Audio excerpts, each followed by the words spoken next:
welcome everyone to today's session and this week's workshop, where we're going to be focusing on the decision-making section of the UCAT exam. As I've said before, this is a very important exam for aspiring medics because most medical schools in the UK do expect you to take the UCAT. This is our 12th session. And just moving on to the next slide, here's just some other information about us and the organization. This is entirely run by medical students, people who have gone through this entire process recently. So, we know what challenges we faced, we know how we overcame them. So all of that information could be very useful for you guys. And as I've always mentioned before, we offer affordable and first-class services for students applying to medicine. We have absolutely free services like today's weekly workshops, and every single week this runs free. We have other services like our personal statement review, which are also available at a very, very affordable price. And a little bit about us. So my name is Arisma, and I'm a medical student at King's College London, and I'm going into my second year in September. And hi everyone, my name is Yusuf, and I'm an Oxford medical student going into my 4th year. So here are just some of the benefits of joining our weekly workshops. And if you've been to any of them before, you probably know that we do have interactive Q&As and some really important information that could help you in your application. So here's the schedule that I'm sure you've seen before, but last week we covered the verbal reasoning section. And if you join our WhatsApp group, you will have access to the Google Drive with all of these slides, but we'll also, be posting our recorded meetings, so you can always access these presentations again in the future. And today we're going to be focusing on decision making. So here is an overview of the objectives for this session. First, we're going to learn more about the decision making section of the UCAT exam. We're then going to understand the purpose of the decision making section. We're then going to learn and implement some useful tips to perform better. And then we're going to practice some questions. And I'm essentially going to go through these three objectives fairly quickly because there isn't that much to learn about. But I think the most important thing in decision making is practice, because there is such a variety of questions, so many different types, and you just need to keep practicing to get better at them. So how confident are you currently in the decision making section? So I think we have an average of 3.4, which actually 3.5 now, but that actually isn't that bad at all. I think that's a great average to have currently at the moment in July. And I'm sure it's only going to get better with practice, because I genuinely think practice is the most important aspect of the decision-making section. And as usual, so what aspect of the decision-making section do you find the most challenging? So maybe we could give you specific tips for that, or just speak about that problem more.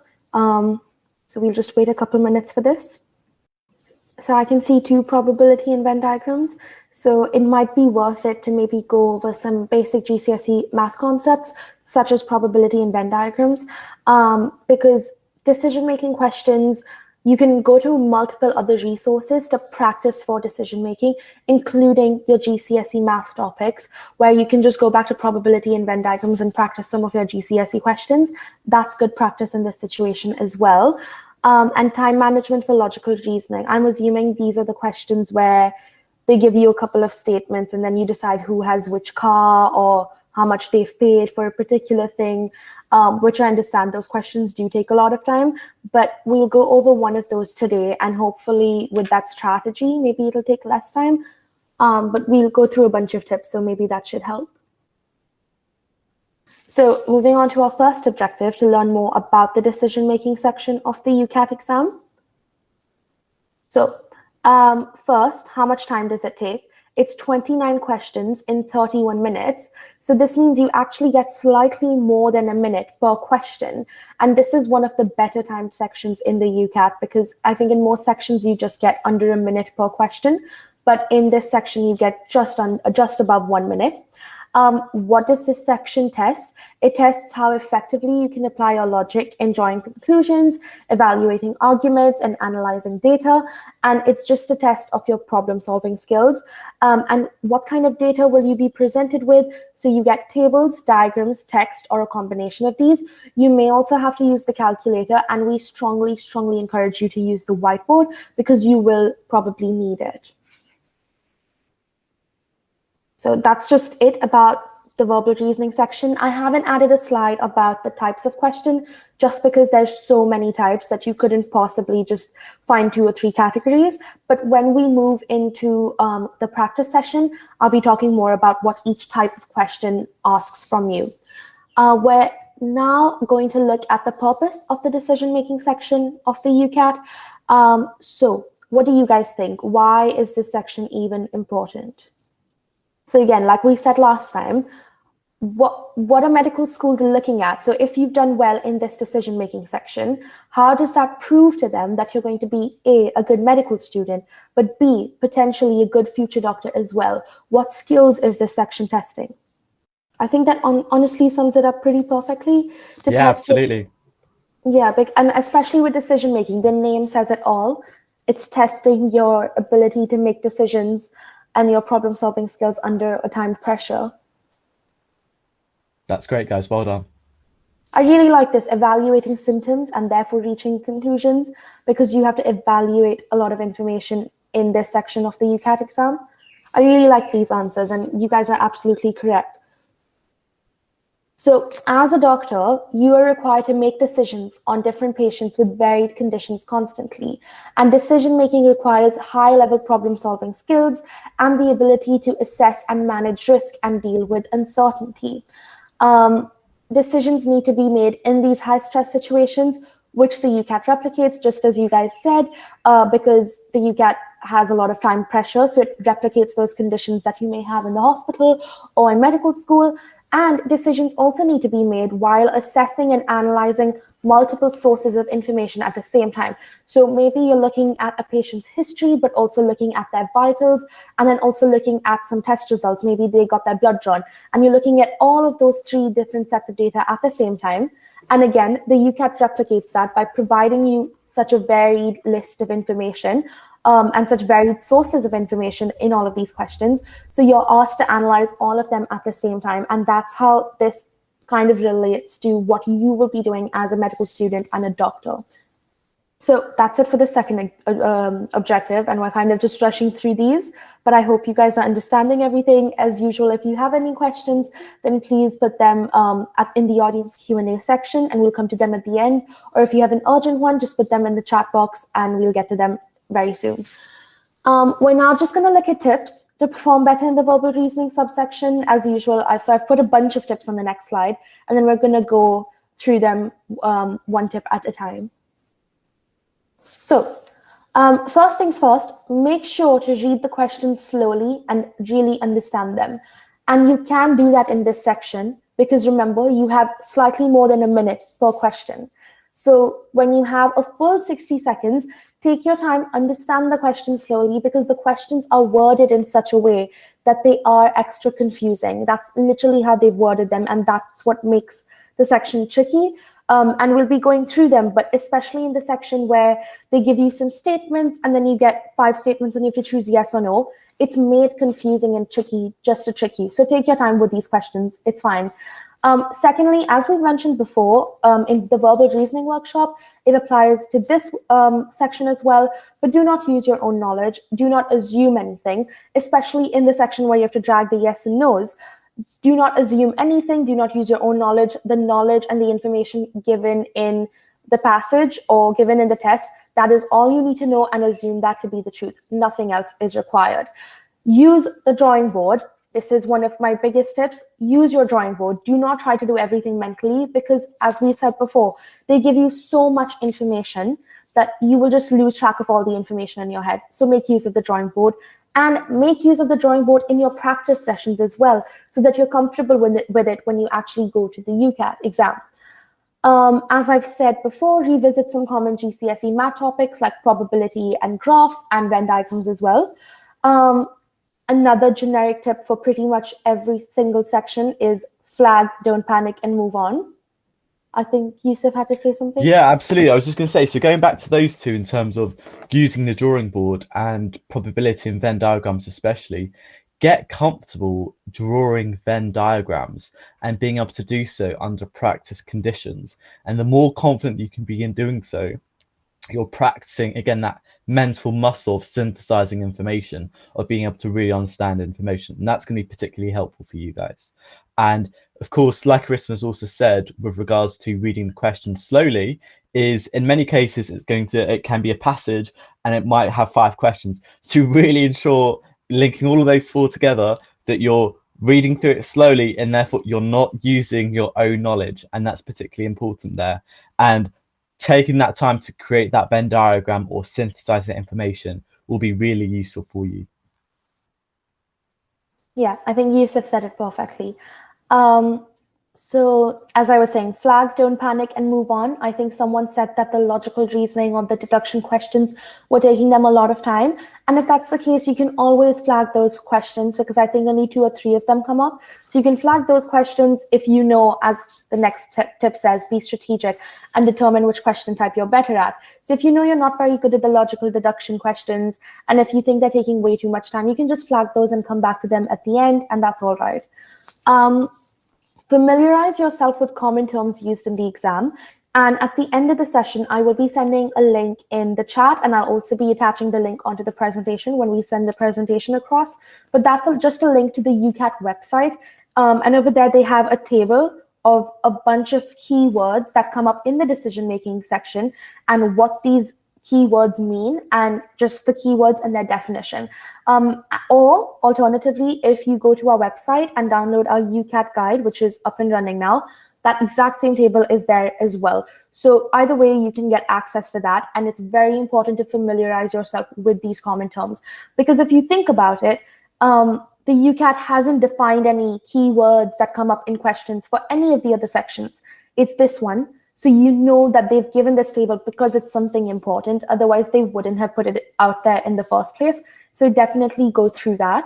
And lastly, as we always say, practice, practice, practice, but more so, I think, for verbal reasoning, because it's literally just about practice. Our tips won't be that useful if you don't even practice in the first place.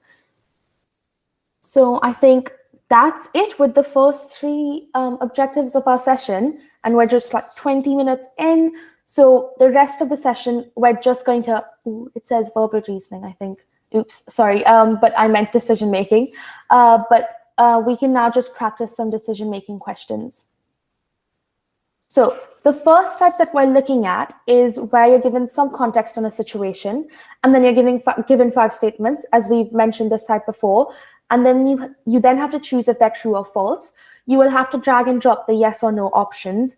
And this is directly from the UCAT website. Place yes if the conclusion does follow, and place no if the conclusion does not follow. This context that I'm talking about, it can either be 4 to 5 statements, as in the practice question that's on the next few slides, or it may also include graphs, diagrams, or tables. Now, personally, for me, I would enjoy these types of questions, especially when the context was just statements. But when it started including graphs and diagrams and tables, it started looking more intimidating, and that would kind of scare me. So I would try to avoid those types of questions in the exam or in any practice tests that I was doing. And that worked out for me because I knew that I wasn't very good at these types of questions, because I wasn't very great with the calculations, especially with the on-screen calculator. Another tip that wasn't explicitly mentioned there, but get familiar with the on-screen calculator. So if you do more UCAT practice tests from the UCAT website, they show you the screen exactly how it's going to look on test day, and they give you the exact same calculator that you're going to be using on test day. So really familiarize yourself with that calculator. And again, if you use our UCAT guide, you will learn a bunch of shortcuts that will not just help you with your exam, so like next, previous, question, all of that, but also shortcuts to make the calculator work better. So if you have a number and you want the calculator to remember it, you can do that. So make sure to check out that as well. So sorry for the little detour, but let's move on to a practice question of type 1. So not all people present at the literature festival were poets, but all the poets at the literature festival were authors, and some poets were not writers. And then your statement is some writers at the literature festival were authors, and you have to, one second. Yeah. Some writers at the literature festival were authors, and you have to choose yes or no. So we're gonna maybe give you another minute. So I'm gonna check the answer now. That's great. 100% of you have said yes, and that's the correct answer. So I don't think this needs much explaining from our end. So we'll move on to the next question. What I'd just say with that one is don't overthink it either, especially when you're thinking, oh, but should it be some, should it be most? Don't overthink it. As you go through it, you can see actually, okay, it's just talk about some in the sense of, are there any really? And just move on rather than try to overthink it. Yeah, definitely. Again, the context is the same, this first sentence, and then the sentence that you have to answer yes or no to is some authors at the literature festival were both poets and authors. So another minute. Again, all 100% of you have said yes.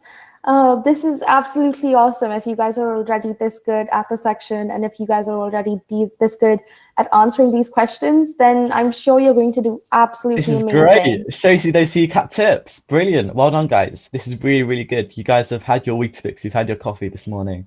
This is great. So the next one. All the authors at the literature festival were either poets or writers. Another minute. Also, we've mentioned before that each question in the decision-making section, you get slightly more than a minute. But these 5 questions that I've put, even though I've put them as 5 separate questions, they come as one. So all 5 of these, you get 65 seconds for all 5 of these. So you wouldn't actually be getting a full 60 seconds for each of these statements. But really, at this point of time, after you practice a little bit more, it will really be the time to start implementing time practice into your schedule. That's really, really important. So although we're not doing that today for this particular question, we'll try to implement that for the other ones. Just make sure that you do that in your own time once you've practiced enough. Yeah.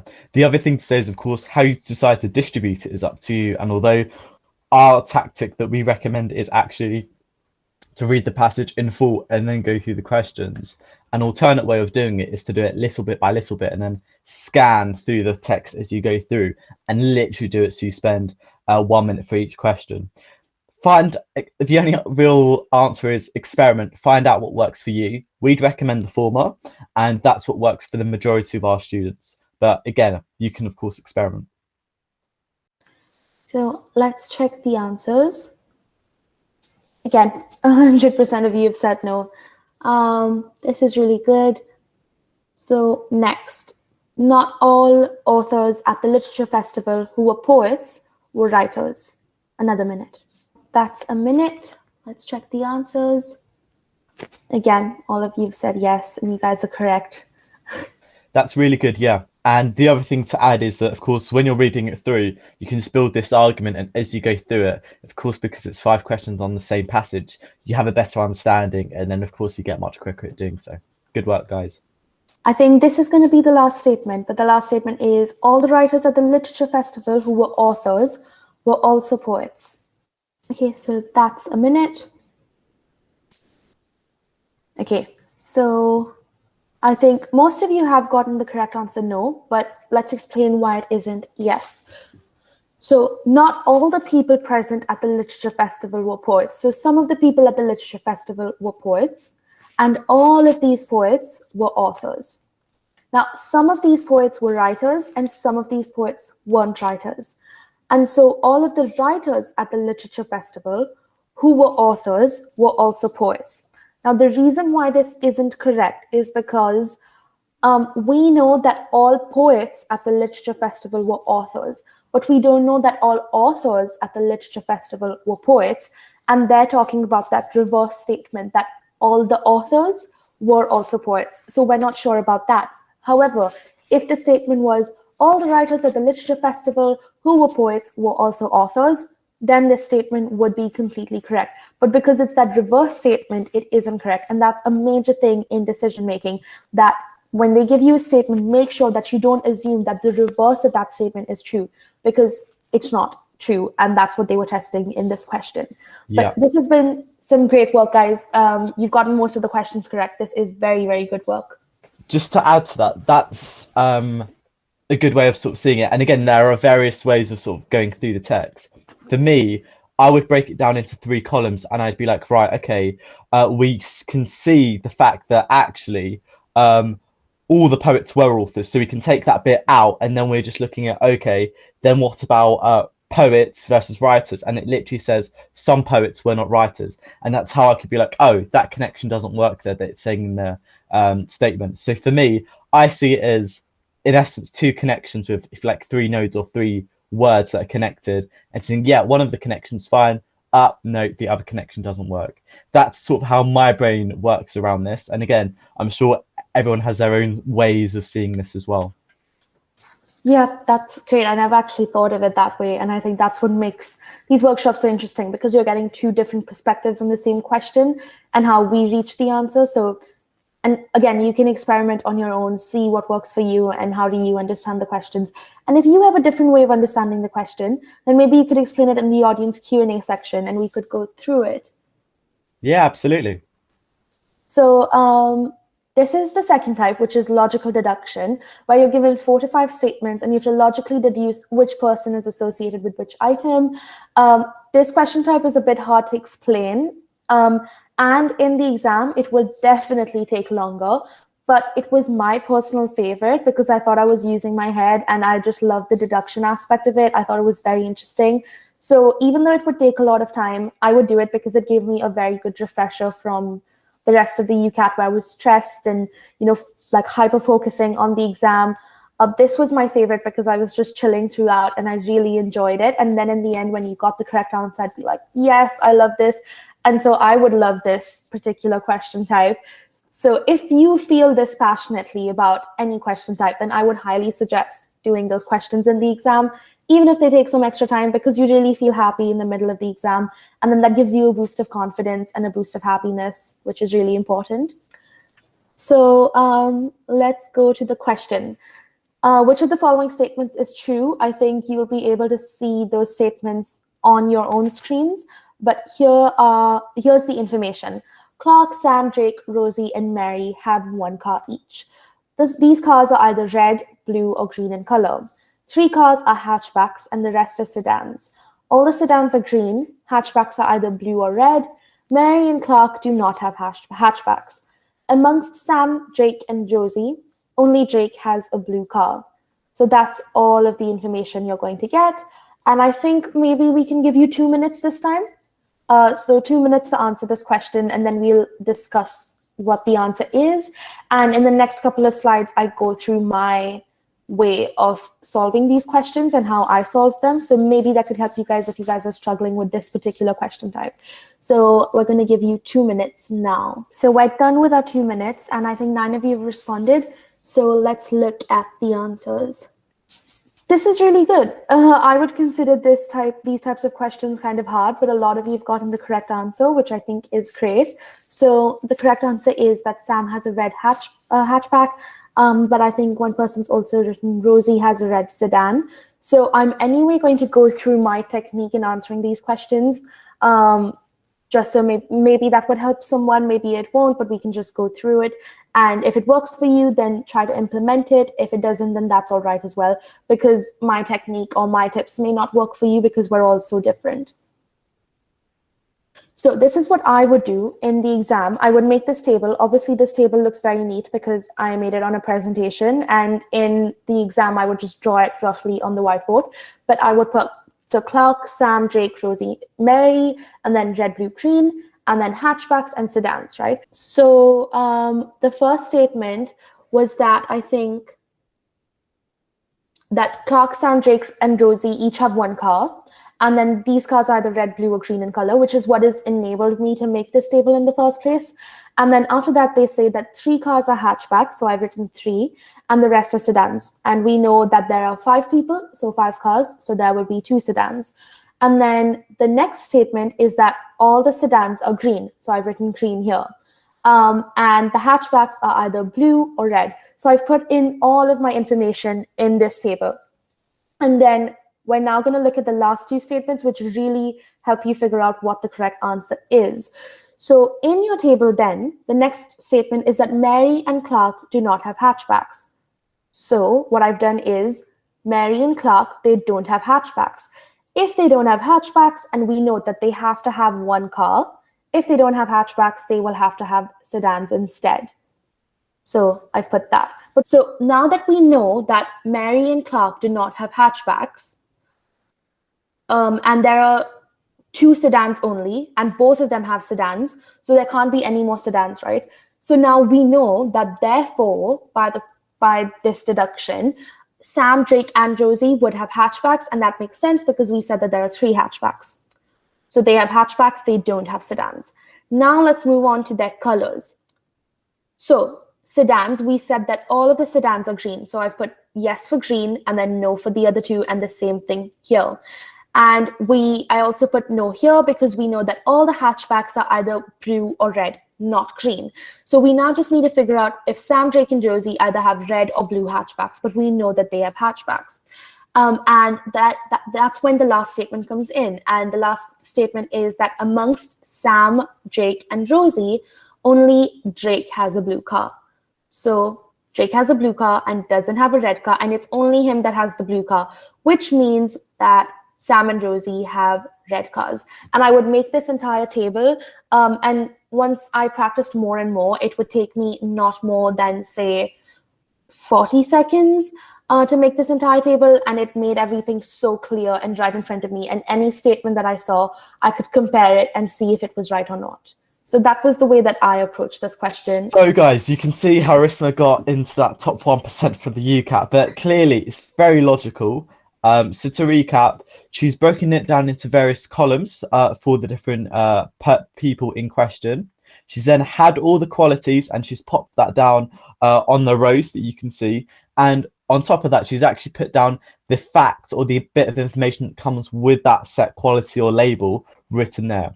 She's then used process of elimination as well as implying, for example, the fact that there can only be 3 hatchbacks, 2 sedans, for example, and using that information provided there with you. And just to be logical means that, as you can see quite clearly, she can very easily populate her table. So a key takeaway is the quicker that you can construct a table in the exam, like Arisma said, within 40 seconds, that's going to put you in really good stead in the exam. Yeah. So also, like, constructing this table would actually really interest me, and that's why I loved this section so much. And I mean the section as well as this particular question type, and I really enjoyed it. So, and because I practiced it a lot, I could afford to do these questions within the time limit and not waste too much of my time, but also get that happiness boost that I was talking about earlier. So moving on to the next type of question, and that's just analyzing arguments. So you're presented with a question, should blah, blah, blah, blah, blah. And then you then have to select the strongest argument from the options. But how do you select the strongest argument, right? Ask yourself these questions. Maybe this might help. So does the argument directly link to the questions? Sometimes they'll ask you a question about, like, should junk food be banned amongst children or something? And then they'll be like, yeah, because the adults are addicted to junk food or something like that, which isn't related at all. So obviously, if that's not directly linked to the question, then that's not the answer. Is the argument unbiased? So it needs to be an objective argument, right? And it needs to have no bias. That's important. Does the argument cite evidence? Although this isn't compulsory, I don't think all correct arguments cite evidence in the UCAT exam, but if it does, it has a higher probability of being correct. And then can you find any loopholes in the argument? Because if you can find a loophole, it's definitely not the correct argument. So let's go to the question. Should the legal voting age be reduced to 16 to overcome the issue of poor voter turnout? Select the strongest argument from the statements below, and we'll wait a minute for this. Okay, that's great. You guys have been choosing the correct answer quite often, and that's really good. But let's explain why it isn't the other options as well. So the correct answer is no, it cannot be guaranteed that making more people eligible to vote will increase voter turnout. But let's look at the other options. So no, 16-year-olds are not engaged enough to make a considered political judgment. Now, while that may be true, that's not related to what the question's asking you. And that's what I meant by, is the argument even relevant to the particular question? Because they're not asking you if the legal voting age should be reduced to 16, to engage students in politics more, anything like that. They're just asking that, they're just trying to solve the issue of poor voter turnout. And Exactly. we don't care if 16-year-olds are engaged enough to make a considered political judgment or not, because we're just using them to increase voter turnout. And so Exactly. this is not related to the question at all. A framework that you can use is think about the question. In essence, there are two clauses to it. One, on whether the legal voting age should be reduced to 16, but secondly, the reason why. And the reason why is to overcome the issue of poor voter turnout. Now, with the other three other answers, they at least are related to that first clause of reducing the voting age to 16. But only some of them, we need only the correct answer, actually talks about voter turnout, and that's important. So there are two clauses to this, and you want to ensure that it's satisfying both clauses. So then another option is, yes, if under 18s can vote, then politicians will listen to them and consider the issues that affect their lives. Again, correct statement, objectively speaking, that would technically be correct, but also it says under 18s, not 16s and over. I think that's one thing, but also just generally, this is a good argument. It's just not at all related to the issue of poor voter turnout. And in the last one, it says, yes, giving 16-year-olds the right to vote, I'm assuming, will increase the number of people eligible to vote. Again, a correct statement. All of these statements are correct. They're just not the strongest arguments. So giving 16-year-olds the right to vote will definitely increase the number of people eligible to vote. And I'm surprised that no one picked this, because I probably would have, and that's what I would have been confused with. But increasing the number of people eligible to vote doesn't guarantee increasing voter turnout. So that's why, and that's what this argument is talking about, that it cannot be guaranteed that making more people eligible to vote will increase voter turnout, and that's the correct answer. So you can just work through these four options logically, and you'll definitely find the correct answer. So just practice these questions more, because these are the kind of questions that, even though you're given a minute per question in this section, this is the kind of question that won't even take a minute. And you can probably use that time for other questions, like questions with graphs and Venn diagrams, which might take you more time. So if you're strategic in these types of questions, then your time management in the section would be much, much better. So now moving on to the last type of questions, I kind of grouped all the math related questions into one type, and I've put 3 different examples over the next couple of slides. Please keep in mind that there are other types of questions as well. These are just broad categories, but specific questions, anything can come up. So I haven't, gone through every single question ever that's ever come up on the UCAT, because we physically cannot do that. But definitely, I'm sorry, but the more you practice, the more you'll be familiar with the types of questions that can come up, and you'll be more prepared. At least you'll be equipped with the skills you need to answer these questions. So even if you see something that you've never seen before, at least you have the skills to solve it. And that's the most important part. So these math questions, you may be asked to analyze a Venn diagram or a graph, or the probability type questions where you have to analyze the probability of a particular event occurring. You will definitely have to use the calculator, and you may also have to use the whiteboard. So here's the first question. Based on the diagram, how many jewelry pieces have gold, diamond, and silver, but not platinum or pearl? So again, we're going to give you guys a minute. So that's the minute, guys. Let's look at the answer. So how many jewelry pieces have gold, diamond, and silver, but not pearl or platinum? Okay, let's check the answers. Okay, so a lot of you have chosen 75, which is the correct answer, but someone's chosen 12. So if I just go back to just the diagram and see where 12 came from. So I'm assuming this is the 12. But if you look at it, this 12, so it's within the heart, which is silver, It's within the rectangle, which is diamond. So both of those are correct. But gold is just this arrow, and this 12 lies just outside that gold section. So it has diamond and silver, but it does not have gold, and we want something that has gold as well. So where do you look for gold, diamond, and silver? So you know that the rectangle is diamond. You know that silver is the heart. So heart plus rectangle, that overlapping area, that's where you have to look now. And you also know that gold is this arrow. So where does this arrow, this heart, and this rectangle intersect? And that's this entire area. So there's 75 and there's 23.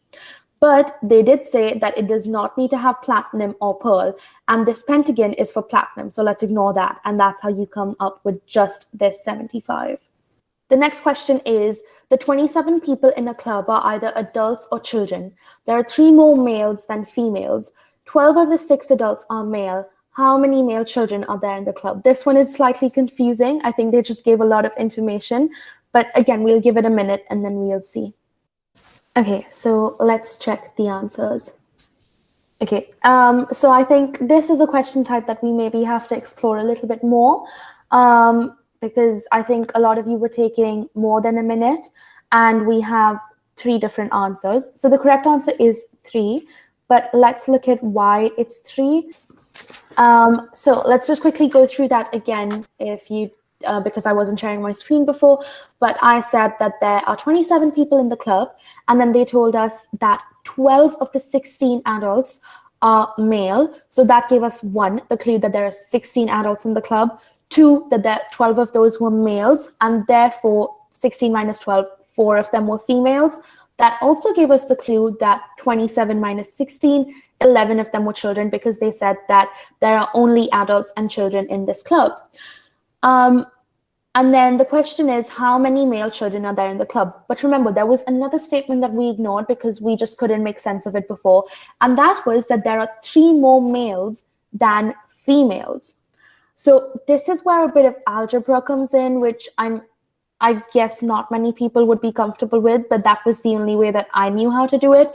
But we know that the total number of males, so maybe let me try getting a different color now. Yeah.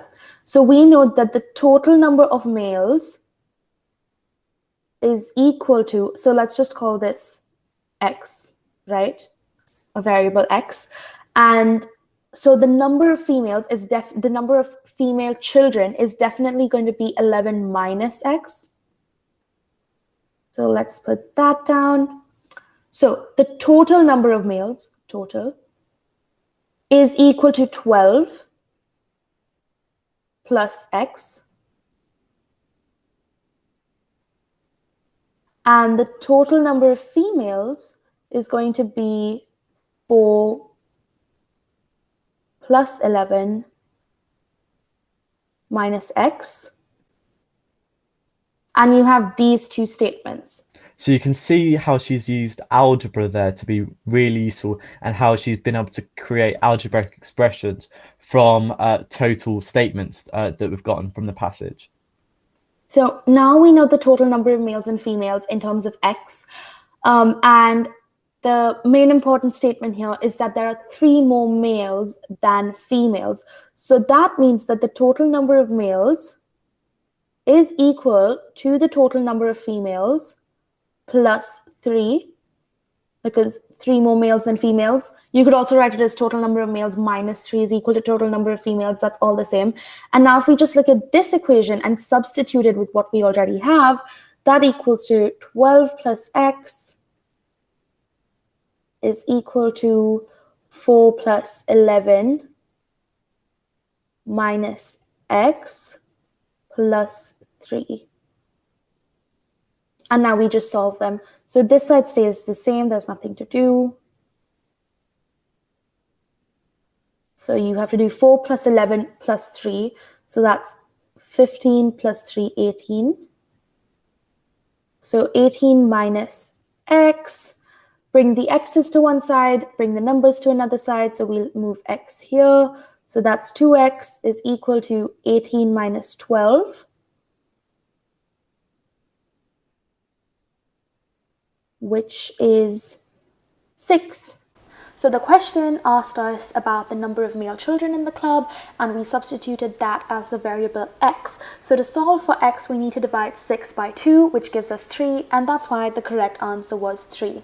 But I hope that made sense to everyone, and that's why that was the answer. Yeah, thanks for that, Arisma. That's really clear. You can see how logical she was.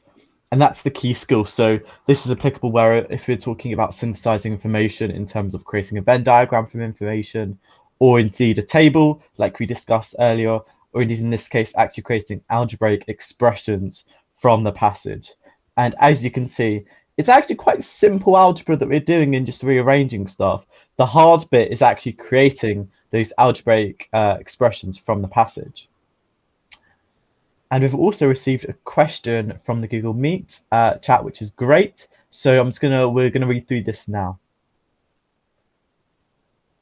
So I think that I just read through it, and I think it makes a lot of sense. So I think Rachel said that I found it easier not using algebra, which makes a lot of sense. I wouldn't want to willingly use algebra, but she used the total number of people and worked out straight away the males and females.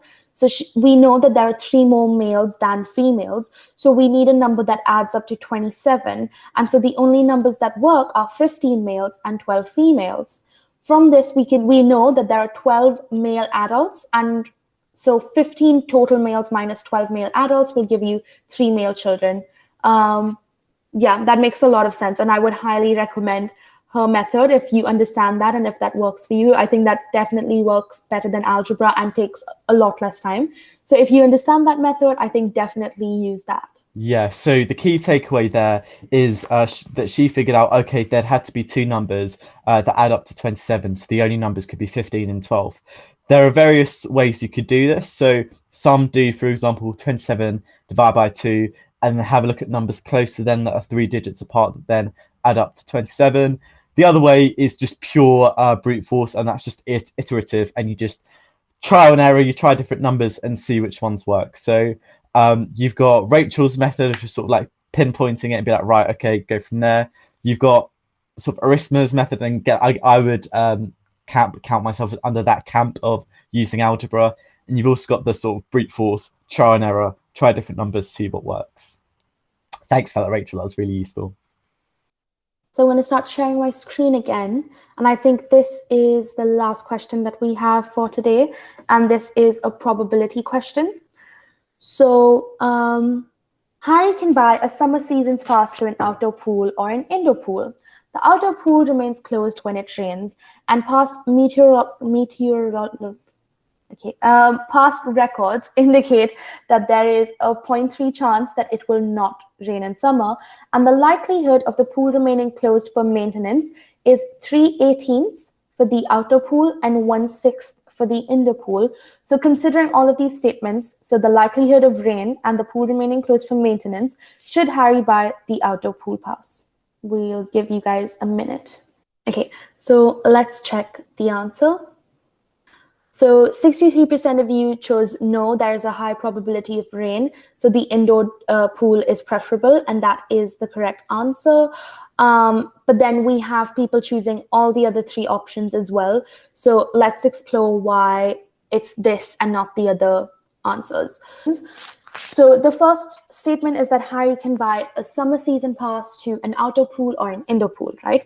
And the outdoor pool will remain closed every time it rains.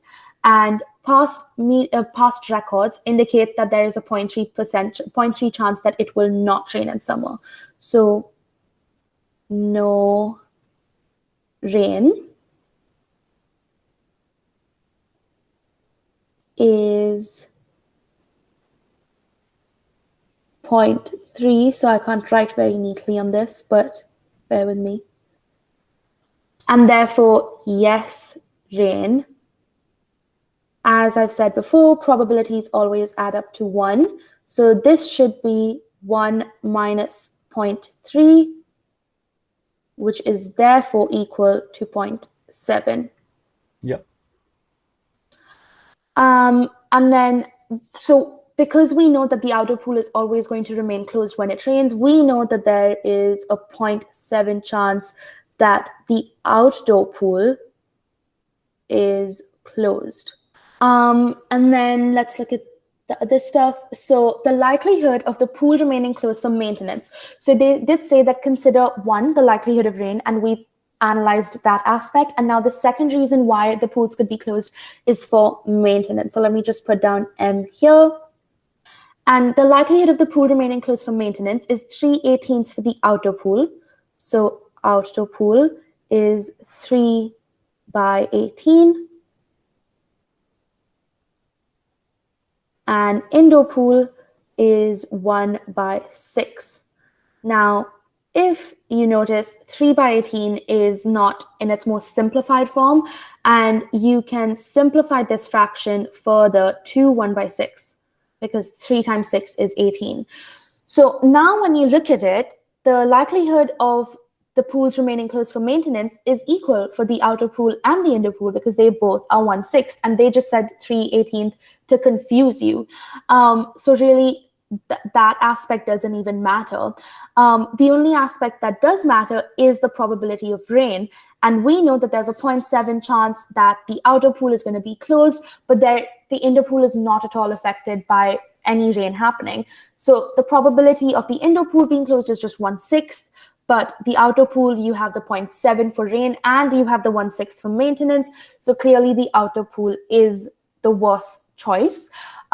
So that's how you do these types of questions. And I don't know if this is just for me, but all of the probability questions that I've done in the past for this particular section, they'll always ask you to analyze two things. So like in this case, one, the probability of rain, and two, the probability of the pool shutting down for maintenance. And usually in most questions that I've seen, one of those aspects, the probability for both things that you're comparing is absolutely equal. So like in this case, outer pool and indoor pool, the chance of them shutting down for maintenance was 1/6. And I don't know, I've just seen this trend everywhere in most of these questions, where one of these aspects, there will be an equal probability. So really, you're just analyzing one thing, and that's the probability of rain. So with practice, you won't even have to write these things down, because as you're reading 3/18, you'll be like, oh, 3/18 is 1/6. The next sentence, the indoor pool is also 1/6. I can ignore this sentence as it is. I'm just going to focus on the rain. And in your head itself, you can just be like, 0.3 chance, there's no rain, therefore 0.7 it's raining, therefore outer pass is much worse. You will be able to eventually start working through these things in your head, just with more practice. Yeah, great. I think that was quite forensic. Arisma, if you could go back for a second, if you could. The key takeaways that I would recommend are, one, the or rule, which means that if there are two events that can happen separately, you just add them up together. So in order to get, for example, the outdoor pool closed, there are two reasons, right? It could either be raining or it could be closed for maintenance. That's it. Now that's different from the and rule, which is where you'd have to multiply probabilities, because you're told in the text that either one of those situations would mean that it's closed. In an alternate question, it could ask, well, what would happen? It could, for example, the outdoor pool could only close if it's raining and it's closed for maintenance, for example. So be careful if it's asking for you to two events happening at the same time, or you just need one. If it's just one event, you're adding, that's called the or rule. Or if your two events need to happen together, that's the and rule there. So that's what I'd recommend. And the other thing, like Arisma said, is have a look at the shortcuts and just think about it as, okay, the outdoor pool, you need, there are two things that can go wrong, whereas with the indoor pool, there's only one thing that can go wrong. And of course, the fact that it's just 1/6 for both in terms of things that can go wrong. So of course, it will be the outdoor pool as more likely to close. And also just one last takeaway from that is that probabilities will always add up to 1. So keep that in mind. The chance of something happening plus the chance of something not happening should add up to 1. So that brings us to the end of our practice session as well. We've gone through a bunch of questions, which I hope has been helpful. And that covers all of the objectives for today's session. And we're now just going to take some feedback, and then we're going to go back into the audience Q&A section. So at this point, after this session, how confident are you now in the decision-making section? So I think we went up from a 3.4, 3.5, I think, to a 4, which is great. And as I've been saying this entire session, just practice, practice, practice, and you will go up to a 5 as well. This is a very interesting section, and I've noticed that a lot of people really like this section. I think maybe because of how varied the questions are, it really gives you a break. So definitely just practice this section. As I've said before as well, that this is one of the best timed sections, so you can really do well in this section. And there isn't as much time pressure as the other sections. And if you could rate today's session. Great, thank you. We're now going to move into the audience Q&A section. So you can ask us any questions. If you have any feedback as well, anything anonymous that you'd like us to know, just put it in here. So what is a good UCAT score for KCL? So we keep getting asked this question a lot about what a good UCAT score is for a particular university. And I think we spoke about this in one of the previous sessions that we had. And I think Yusuf will be able to talk more about it and absolutely. how you Google it. Absolutely. So the short answer is we're working on our university guidance, almost complete. It's going to be released very soon in mid-August, that will be able to give you all the average entry exam scores for all your universities. However, you can do this individually, and I'd encourage you to do this as independent, proactive learners. The way to do it is to search on Google, for example, King's College London, Freedom of Information Request, average UCAT score. And that will tell you, more so than any advice given otherwise, of what the average UCAT score is. 1, for an average applicant, 2, for an applicant that gets shortlisted, and 3, for an applicant that gets successful in the admissions process. And of course, the one of successful in the admissions process is only useful if they use the UCAT twice in terms of to inform the interview result as well. So use that for you, and that's going to be particularly useful. Okay, so that's what we would recommend. Have a look. Freedom of Information Request. It's very, very useful indeed. And just to add to what Yusuf said, he mentioned that that's only useful, the last thing, the difference between the average UCAT score of people shortlisted for an interview versus people who were successful. So just for King specifically, they don't use the UCAT twice. The UCAT is just used to call you for an interview. And after that, it's just the interview. And I think someone put in the average score for KCL last year. So I guess they did the freedom of inquiry thing, and they got the results. So you can do that for any university, not just King's. And you can usually find results for 2 to 3 years before your batch. So you get a wide range of data that you can analyze. I love type 2 questions too. Thank you. I can see someone has the same love for type 2 questions as me. I love that. Great. I have heard that there is a new question type, one about there are 2 statements that are false here and one of these is true, etc. I'm not really sure about that. I haven't heard anything like that, but we can definitely look into it for you. So I'll save that question and we can look into it, but I haven't really heard anything. I've heard something along those lines. And again, have a look at the UCAT website, have a look at practice ones as well. And they're going to be useful for you. If this is a new question type, it will definitely reflect in the UCAT practice exams, the practice exams and practice questions that are given by the UCAT. So you will find this kind of a question in those question banks. So it might be worth going through all of them once. Yeah, that's all the advice I can give for now, but I will definitely look into this in more detail. What is the difference between leaving the question and moving ahead and flagging it and then going ahead? There is no difference, right? Yeah, it's basically the same. It's just that at the end, you can just view only your flagged questions together. And so that's what I used to do. And just so I could make sure that, because when you're sometimes midway through the exam, I just wanted to go over some flagged questions. And if I would click the option, go back to all unanswered questions, it would include other questions that I haven't yet attempted. But if I just went to flagged questions, it was just the questions that I didn't know about. And I would only flag stuff that I didn't know the answer to, or that was taking too much time. So at the end of the section, if I went to go to unanswered questions, so not the flagged ones, just looking at questions if they were answered or unanswered, if it wasn't flagged, then I know that I just accidentally skipped it, which is an issue because I can fix that right now. So, I mean, it's your wish. If you just want to leave the question, that's all right as well. There isn't that much of a difference. But definitely, as I said in the last session, you can flag a question, leave a question, move on. That's all right. But in the last minute or two, come back to all of these questions and just guess, because guessing is better than leaving the question blank. You have almost a 25% chance of getting that question right if you just guess, and that's the probability of it. So take that chance, and even if you get it wrong, that's fine, because leaving it empty anyway, you wouldn't have gotten it right, and there's no negative marking. So take that chance, take that risk, and just guess. Do you recommend buying one of the online UCAT preparation courses? So with this one, we would always recommend accessing the free online resources that are available on the UCAT website. They are the best that you're going to have, and they will actually mimic that format and the difficulty of set exams. Any other external companies don't have an insight into UCAT questions, and they're just making those up. That being said, I did use Medify in terms of the online UCAT course, and it's whatever can allow you to have a bank of questions to use. The only thing I'd add is make sure to do it online and to do it in a similar format.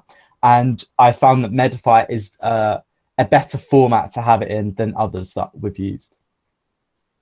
Yeah, exactly the same thing as Yusuf said. I also use Medify, and I really liked it because it was on the computer, and so at least it was mimicking test day conditions, kind of. But as he said, there are so many questions on the UCAT website. I think you have 3 practice exams, and then you have question banks for each of the sections, which have 160 questions or 140 questions, which is crazy. Those are you have a lot of practice material for free from the UCAT website, so definitely look at that. What do you mean by loopholes? So if they kind of contradict themselves in the argument, so you're like, wait a second, you just said that, but now you're saying this, and it just doesn't make sense. Or yeah, I guess that's an easy explanation of a loophole. Do you have anything else to say? A flaw in an argument. So whether that be a piece of evidence that actually doesn't support the point that's being made, for example, it's a hole in the argument. It's a defect in the argument that doesn't that could even contradict or just doesn't support the point being made. Are there partial marks in decision making, or is it only considered in SJT? I think there's partial marks for the yes and no type questions, because there are 5 statements in one question. So I think if you get 3 or 4 right, you get a partial mark.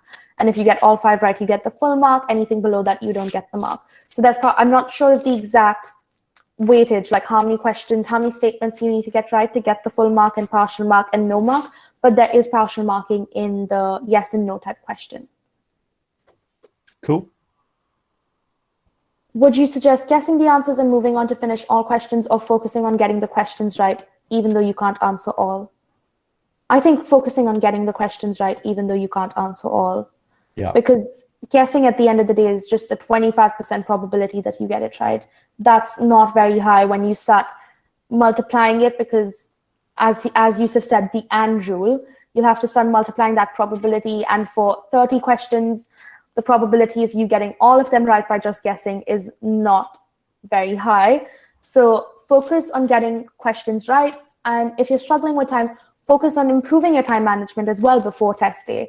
And then focus on getting as many questions as you can, like getting them right, and then guess the rest, but don't guess everything. Exactly. What I would say is it's also a thing of just getting that activation energy of getting started. I fully resonate with this in the sense of when you look at a question first, like, oh no, here we go again. But the more that you can just sort of get into it, you then realize, oh, actually, it's not too bad. It's fine. But it's about just going through and having a look at it. Again, prioritizing, flagging it, then moving on. And of course, the thing, and we're going to keep on repeating it, practice. And we can guarantee you it will make a huge difference to help you to maximize your potential. For the logical deduction questions, is there any point in roughly rewriting the information given? So if that works for you, and if it helps you answer the question better, then definitely there's a point in rewriting the information. But if you think it's not helping you, then it's completely up to you. I don't want to answer this question based on my experience, just because my experience is so different from yours. And we've seen that today, how my algebra method probably didn't resonate with a lot of you, but someone else's method did. And so I don't want to answer it in that way, but just look like when you're practicing questions, maybe try one question without rewriting stuff and one question while rewriting stuff, and then see which one was easier for me to do, which one did I do faster, which one did I get right. And then you can see if there's any point in rewriting for you as your own personal individual. I wholeheartedly agree with Arisma there. Try it out and see if that works for you. And you might find that not rewriting it in terms of words work. You might find that putting it into arrows, for example, like I have it in terms of connecting stuff, and that works for me. So the only advice we can say is try it out, experiment. That's what science is all about. Can you get marked down for incorrect answers if there's little time? I think we've gone through this. So there's no negative marking, so guess. If you don't mind, could you share your Insta ID, as I don't have WhatsApp yet? It's okay if you can't. So my Instagram is personal. I don't really use it for other things, so I don't think I'll be giving it out, but you can follow the Aspiring Medics on Instagram and you can message them. Exactly. So we've got the Aspiring Medics and we've also got the Aspiring Medics support. So we've got, in fact, 2 Instagram accounts for you guys to follow and you can have a look at. And the other thing is, of course, our email newsletter. So make sure to subscribe to our newsletter, stay up to date and stay ahead of the crowd. Okay, so when will the UCAT guide be released? It's already now been released. You can find it on our website. You can literally search the Aspiring Medics UCAT e-guide, and on there you'll find our ebook. It's a massive PDF, 10,000 words, put together by over 6 medical students, many of which were high scoring in the top 1%. So you can check that out, and it's a huge piece, and it really is a masterpiece for you to have a look at. So absolutely, it'll be able to help you with your UCAT. And our last question, UCAT specifically, is how much time do I need to practice to score high? Is 1 month enough? The answer is yes. Anywhere between 3 to 6 weeks is plenty of time, but otherwise it's really not about the amount of time as it is how efficacious you are, how efficient you are, and actually your own learning style as well. And it depends on the individual, but that is absolutely plenty of time as well for you to really maximize your potential. So I guess that brings us to the end of today's session. Thank you so much, everyone, for joining. And I hope this session has been useful for all of you. Next week, we'll be looking at quantitative reasoning. So make sure you join that as well. As Yusuf said, check out our UCAT guide on our website. And just thank you so much for joining. We hope this was helpful. We hope you had fun. Bye-bye. Awesome. See you in the next one. Bye-bye.